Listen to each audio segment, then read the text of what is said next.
سارے شہزادے جب اللہ کو پیارے ہو گئے تو امام حسین رضی اللہ تعالیٰ عنہ آپ نے جو ہے وہ سر پہ امامہ باندھا۔ سر پہ امامہ کس کا؟ اپنے نانا جان محمد رسول اللہ کا۔ اپنے سینے پہ زرہ سجائی کس کی؟ جناب امیر حمزہ کی۔ اپنے ہاتھ کے اندر تلوار پکڑی جناب حیدر کرار کی۔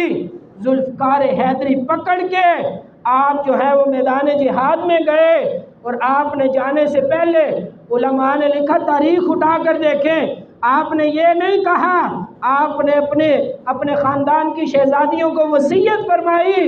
آپ نے فرمایا کہ سارے شہید ہو گئے، مجھے پتا ہے میں بھی شہید ہو جاؤں گا، لیکن اپنے سر کو نہ پٹخنا، اپنے چہرے کو نہ پیٹنا، اپنے سینے کو نہ پیٹنا۔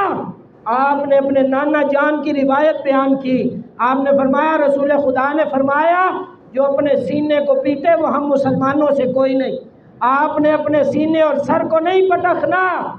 آپ میدان جہاد میں گئے، مختصر سی بات، آپ میدان جہاد میں گئے۔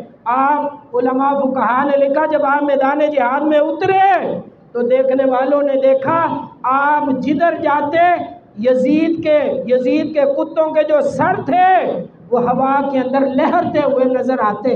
آپ کی تلوار نے ان کے سروں کو اڑایا۔ عمر بن سعد دور کھڑا دیکھ رہا تھا۔ اس نے اپنے سپاہیوں کو آواز لگائی، اس نے کہا، اس کے ہاتھ کے اندر جو تلوار ہے، تلوار کوئی عام نہیں، اللہ کے شیر علی کی تلوار ہے، اللہ کے شیر علی کی تلوار ہے، ذرا پیچھے ہٹ جاؤ۔ پیچھے ہٹا دیا گیا۔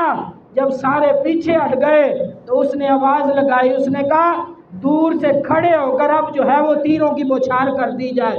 علماء فقہا نے لکھا، جب 70 سے 80 تیر آپ کے جسم کے اندر آن کر پیوست ہو گئے تو شمر آیا گردن کو اتارنے کے لیے۔ آپ نے کیا فرمایا، شمر ذرا ہٹ جا، میری نماز کا وقت ہے۔ کیا؟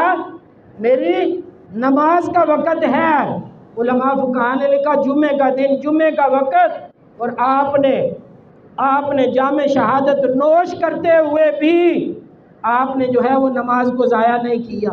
آپ نے جاتے ہوئے لوگوں کو بتایا کہ میرے نانے کو معراج پہ جا کے نماز ملی تھی، مجھے جو ہے نماز کے اندر رب نے معراج عطا فرمائی۔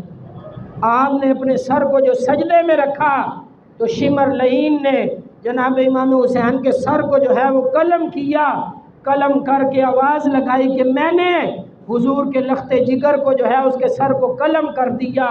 جو دیکھنے والے تھے انہوں نے انکار کرنا چاہا کہ ہم نہیں مانتے، تو نے اللہ کے شیر کو کیسے مار دیا۔